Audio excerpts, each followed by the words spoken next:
My name is Julia, and I never imagined my life would turn out like this. I grew up in a pretty normal family, well, normal for us anyway. My dad was always busy with his window frame business, and my mom took care of the house. We weren't rich, but we were comfortable. Dad rarely talked about work at home. He'd come in late, give Mom a quick kiss, and ask me how school was. That was about it. I didn't mind though. I was happy in my own little world. I remember the day everything changed. I was 22, fresh out of college and trying to figure out what to do with my life. I overheard Dad on the phone, his voice tense. "No, absolutely not. I won't let you take over my company. I've worked too hard for this," he said. I shouldn't have eavesdropped, but I couldn't help it. My stomach twisted as I listened. Dad's company was in trouble? Why hadn't he said anything? That night at dinner, I watched him closely. He seemed normal, joking with Mom about her overcooked pot roast. But I saw the worry lines around his eyes, the way his smile didn't quite reach them. I had to do something. But what? I didn't know the first thing about business. Still, I couldn't just sit back and watch my family's livelihood get destroyed. The next day, I did some digging. It wasn't hard to find out who was trying to take over Dad's company. Big shot businessman named Robert Caldwell. His office wasn't far from our house. The receptionist looked at me like I was crazy when I asked to see Mr. Caldwell. "Do you have an appointment?" she asked, eyebrow raised. "No, but it's important. Please, just 5 minutes," I begged. She must have taken pity on me, because after a phone call, she waved me towards the elevator. "Top floor," she said. The ride up felt like it took forever. When the doors opened, I was face to face with Robert Caldwell himself. He was older than I expected, silver-haired and sharp-eyed. Well, he said, looking me up and down. "What do we have here?" I swallowed hard. "Mr. Caldwell, I'm Julia Thompson. I'm here about my father's company, Thompson Windows." His eyebrows shot up. "Thompson's daughter? This is unexpected. Come in, let's talk." I followed him into his office, trying not to gape at the view. He settled behind his massive desk and gestured for me to sit. "So, Miss Thompson, what can I do for you?" I took a deep breath. "Please don't take over my father's company. It means everything to him. There must be another way." Caldwell leaned back, studying me. "Interesting. I have a proposition for you, Miss Thompson. I'll leave your father's company alone, if you agree to marry my son." I stared at him, sure I'd misheard. "Excuse me?" "You heard me. Marry my son, make him grow up a little. Do that, and your father's company is safe." I left Caldwell's office in a daze. Marry his son? Was he insane? But the more I thought about it, the more I realized I didn't have much choice. It was either this, or watch my father's life's work crumble. The next day, I found myself back in that intimidating office. Caldwell was waiting, a smug smile on his face. "So, Miss Thompson, have you made your decision?" I took a deep breath. "Yes. I'll do it. I'll marry your son." Caldwell clapped his hands together. "Excellent. Let's introduce you two, shall we?" Before I knew it, I was being ushered into another room. And there he was, Caldwell's son. I'd expected some stuffy businessman type, but the man who stood up to greet me was anything but. He was tall, with messy dark hair and a crooked smile. "Hey," he said, extending his hand. "I'm Jack. You must be Julia?" I shook his hand, trying not to show my surprise. "Yeah, that's me." Jack's father cleared his throat. "I'll leave you two to get acquainted." As soon as the door closed behind him, Jack's casual demeanor vanished. He ran a hand through his hair, looking uncomfortable. "Look, I'm sorry about this. My dad, he's got some pretty old-fashioned ideas." I shrugged, trying to seem nonchalant. "It's fine. We're both adults, right? We can handle this." Jack laughed, but it sounded forced. Yeah, sure. Just a casual arranged marriage. No big deal. We spent the next hour talking, and I hate to admit it, but Jack was kind of interesting. He was smart and funny, even if he did seem a bit irresponsible. I could see why his father wanted him to grow up. Over the next few weeks, Jack and I started dating, if you could call it that. We went out to dinners, movies, the usual stuff. But there was always this undercurrent of awkwardness. We both knew this wasn't real, no matter how much we pretended. And so, 6 months after that fateful meeting in Caldwell's office, I found myself walking down the aisle. My dad looked so proud, so happy. He had no idea of the deal I'd made to save his company. As I said my vows, I looked into Jack's eyes. There was no love there, not really. But there was friendship, and maybe that could be enough. The reception was a blur of congratulations and champagne. Jack's mother, Elizabeth, cornered me at one point, her smile tight. "Welcome to the family, dear," she said, her voice dripping with insincerity. "I do hope you'll make Jack happy." I plastered on my best fake smile. "I'll certainly try, Mrs. Caldwell." As we left for our honeymoon, I caught a glimpse of my father-in-law. He was beaming, clearly pleased with himself. I felt a flash of anger. This was all just a game to him. The first few years of our marriage were interesting, to say the least. Jack and I settled into a routine of sorts. We lived in a nice house, courtesy of his father's wealth, but it felt more like we were roommates than husband and wife. I tried my best to be a good influence on Jack. Slowly but surely, I saw changes in him. He started spending less time with his party-loving friends and more time at the office with his father. I could see the pride in his father's eyes when Jack started showing real interest in the business. It made me feel like maybe this whole arrangement wasn't for nothing. Jack's mother, on the other hand, was a different story. She never outright said anything, but I could feel her disapproval radiating off her in waves. The way she'd purse her lips when I spoke, or the backhanded compliments she'd give. "Oh, Julia, that dress is interesting. So brave of you to wear something like that." I'd grit my teeth and smile. "Thank you, Mrs. Caldwell." Despite the challenges, I held on to hope. Maybe, just maybe, Jack and I could grow to love each other. Maybe when we had kids, things would change. But life had other plans. It was a crisp fall day when we got the news. Jack and I sat in the doctor's office, the silence heavy between us. "I'm sorry," the doctor said, his voice gentle. "But the tests show that you, Mr. Caldwell, are unable to father children." The words hit me like a physical blow. No children. The one thing I'd been counting on to bring us closer, to make this marriage real, was now impossible. That night, as I lay awake, I thought about my own parents. Dad's business had flourished since my marriage to Jack. He'd even managed to double his turnover. I was happy for him, truly. But I couldn't help feeling a bit lost. I wanted to work, to have a purpose beyond being Jack's wife. But when I brought it up to him, his response was swift and firm. "Work? Why would you need to work? We have more than enough money." "It's not about the money, Jack. I want to do something meaningful." He shook his head. "In our circle, wives don't work. They do charity.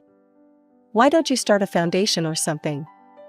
And so, the Julia Caldwell Foundation for Children with Cancer was born. It wasn't what I'd imagined for myself, but it gave me purpose. I threw myself into the work, organizing fundraisers, visiting hospitals, doing whatever I could to help. Jack didn't seem to care much about my new passion. In fact, he didn't seem to care much about anything I did these days. We were living parallel lives, inhabiting the same space, but rarely intersecting. Years passed. 10, to be exact. And then, everything changed again. Jack's father died suddenly of a heart attack. Just like that, Jack was thrust into the role of CEO. I tried to be supportive, but I could see him struggling under the weight of his new responsibilities. 2 years after that, we got more bad news. Jack's mother had cancer. We should move her to a care facility, Jack said, his voice detached. They can take better care of her there. But his mother refused. I will die in my own home, she declared, her chin lifted defiantly. And so, drawing on my years of experience with the Cancer Foundation, I took charge of her care.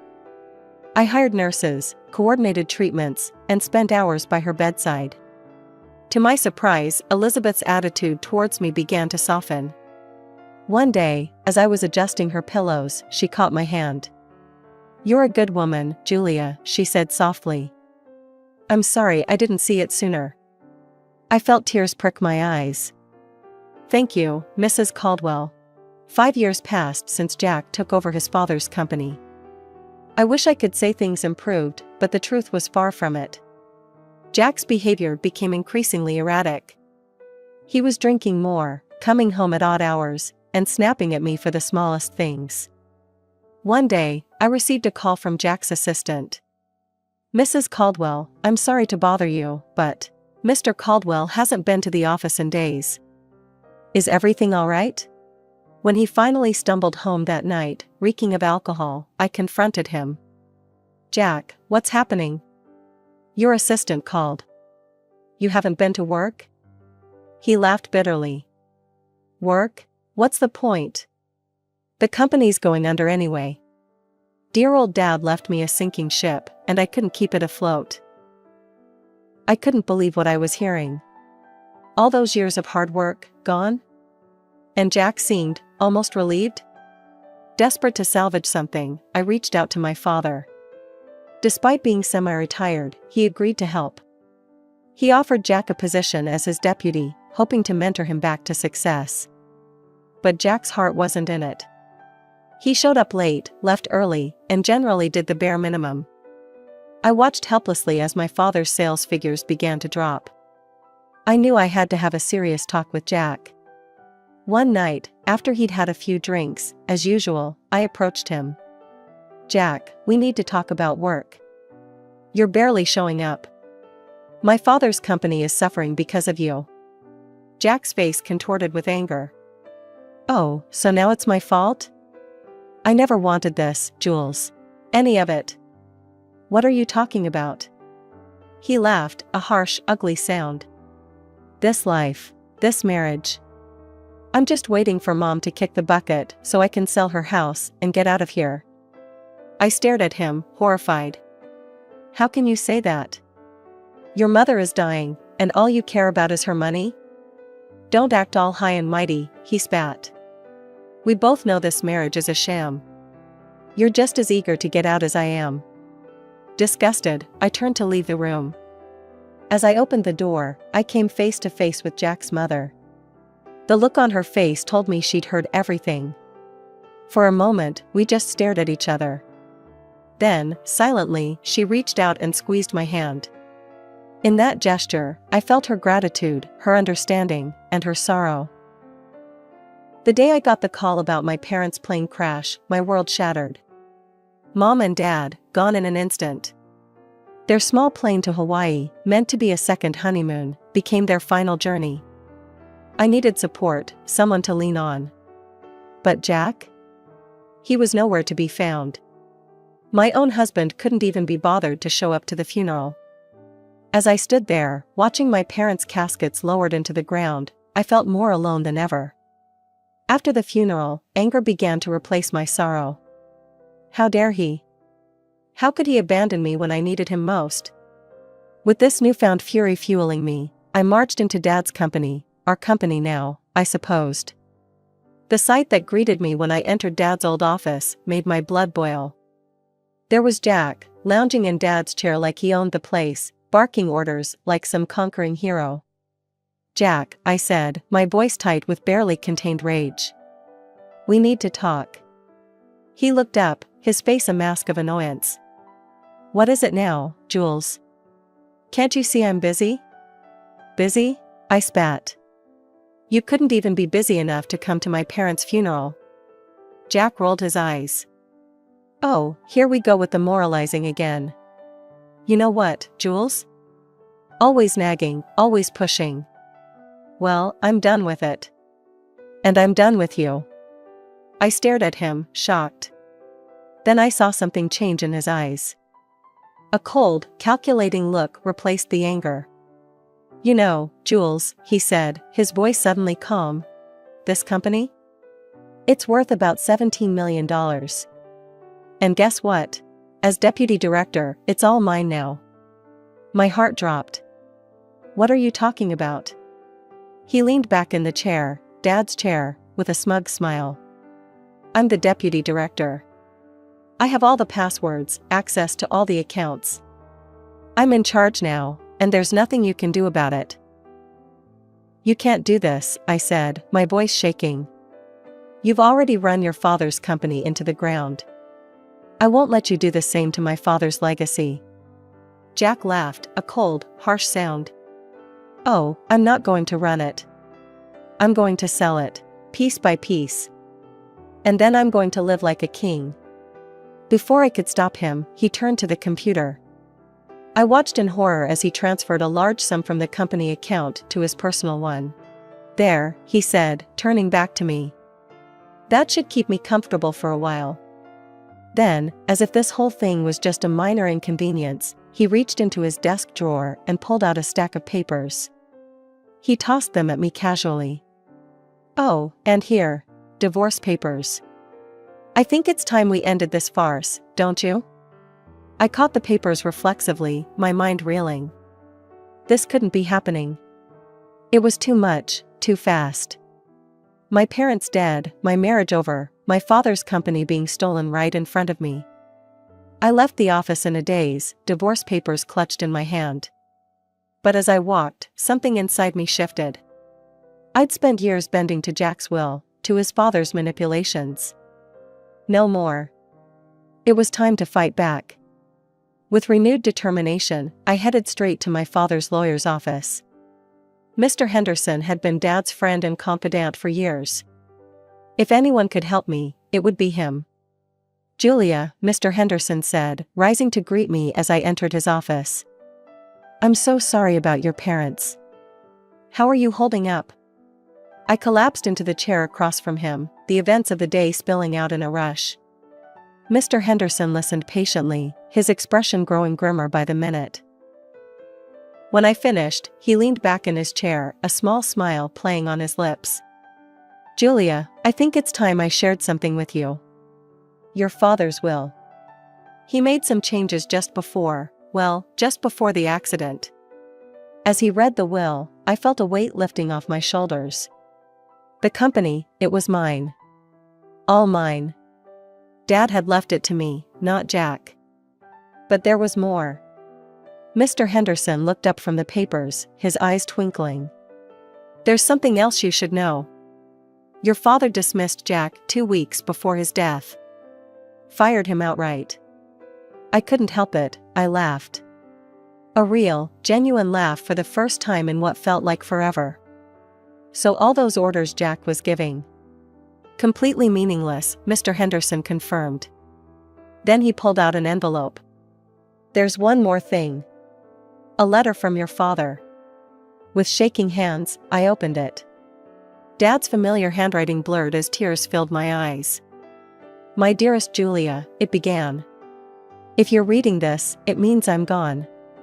I'm sorry for leaving you like this, but I hope I've left you with the tools to build the life you deserve. The company is yours now. And Jules? It's time to let go of Jack. You've given enough of yourself to that marriage. It's time to live for you. I love you, sweetheart. Make me proud. I looked up at Mr. Henderson, wiping my eyes. Do you have a pen? Without a word, he handed me one. I signed the divorce papers Jack had given me, feeling lighter with each stroke of the pen. Can you file these? I asked, handing them back. I want this done as quickly as possible. Mr. Henderson nodded. Consider it done. As I left his office, I felt free. For the first time in years, maybe for the first time ever, I was in control of my own life. No more Jack, no more Caldwell's pulling my strings. On impulse, I pulled out my phone and called Sarah, my best friend from the charity foundation. Sarah? It's Julia. Want to meet for coffee? I've got some news. An hour later, we were seated in our favorite cafe, lattes in hand. So, Sarah said, eyeing me curiously. What's this big news? I took a deep breath, then let it all out. Jack, the company, the divorce. Sarah listened, her eyes widening. When I finished, she reached across the table and squeezed my hand. Girl, you're free. And now you're the boss. I couldn't help but smile at her enthusiasm. I don't know, Sarah. Can I really run a company? She fixed me with a stern look. Are you kidding me? Julia, you've been running that charity foundation like a pro for years. You're smart, you're organized, and you actually care about people. You're going to be an amazing CEO. After my talk with Sarah, I felt invigorated.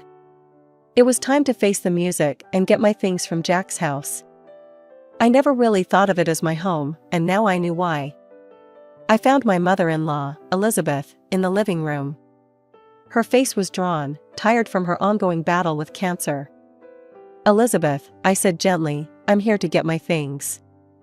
Jack and I, we're getting divorced. To my surprise, her eyes filled with tears. Julia, I know I haven't always been kind to you. But you've been so good to me. Would you consider taking me with you? I was stunned. You want to come with me? Before she could answer, the front door slammed open. Jack stormed in, his face red with fury. He shouted, pointing at me. What the hell did you do? The company accounts are blocked. I can't access the money. I straightened my spine, looking him dead in the eye. That money isn't yours, Jack. It never was. Oh, and by the way, my father fired you 2 weeks ago. You have no claim to the company. I've already instructed security not to let you in the building. Jack's mouth opened and closed like a fish out of water. Then his gaze shifted, noticing his mother packing a suitcase. Mom? What are you doing? Elizabeth looked at her son, her expression a mix of sadness and determination. I'm going with Julia. I'm sorry, Jack, but you've proven to be unreliable. Jack's face turned an even deeper shade of red. Unreliable? Me? This is all your fault. You raised me to be this way. You and your coddling and your expectations. He turned to me, his voice dripping with venom. Fine. Get out. Both of you. I don't need either of you. I felt a wave of pity for him. This angry, bitter man was a far cry from the charming, if irresponsible, guy I'd married. But I couldn't let that sway me. Not anymore. Come on, Elizabeth, I said softly. Let's get your things. As we packed, Jack continued to rant and rave, hurling insults and blame. But we tuned him out, focusing on the task at hand. The drive to my parents' house was quiet. Elizabeth dozed in the passenger seat, the stress of the day taking its toll. As we pulled up to the house, a lump formed in my throat. It felt strange coming here without Mom and Dad. We're here, I said softly, gently waking Elizabeth. I helped her inside, leading her to my parents' room. It felt right, somehow, to give her the space. Are you sure? Elizabeth asked, her eyes wide as she took in the room. I nodded, swallowing past the lump in my throat. Yes. I think they would have wanted it this way. As I helped Elizabeth settle in, I felt a strange mix of emotions. Grief for my parents, relief at being free from Jack, uncertainty about the future. But underneath it all, there was a glimmer of hope. Taking over Dad's company was like diving into the deep end of a pool without knowing how to swim. Those first few months were a whirlwind of meetings, financial reports, and sleepless nights. But I was determined to make it work. I hired Tom, a brilliant business consultant, as my right-hand man.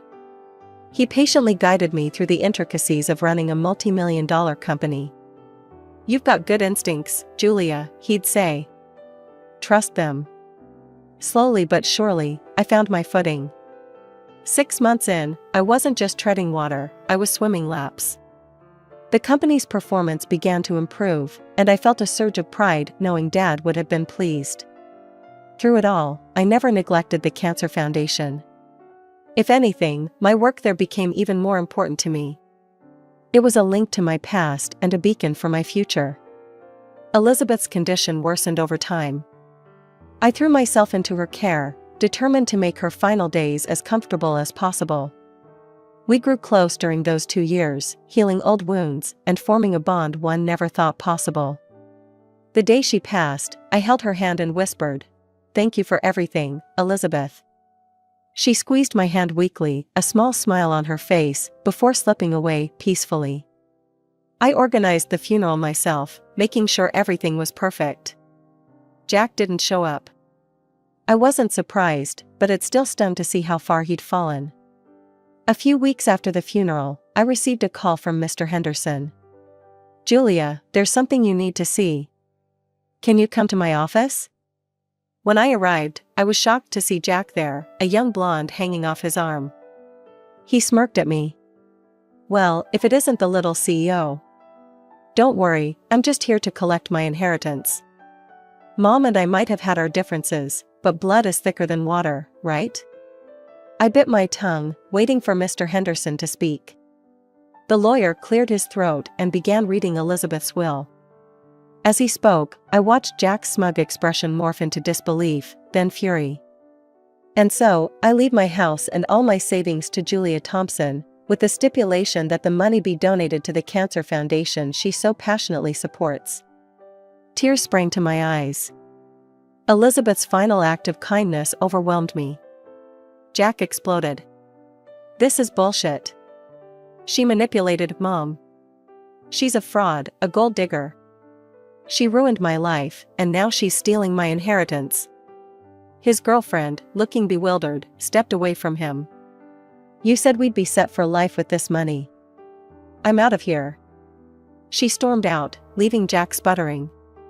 As I left the office, I heard Jack's continued ranting fade behind me. I felt light, free. Elizabeth's gift wasn't just about the money, it was validation. She had seen me, truly seen me, and found me worthy.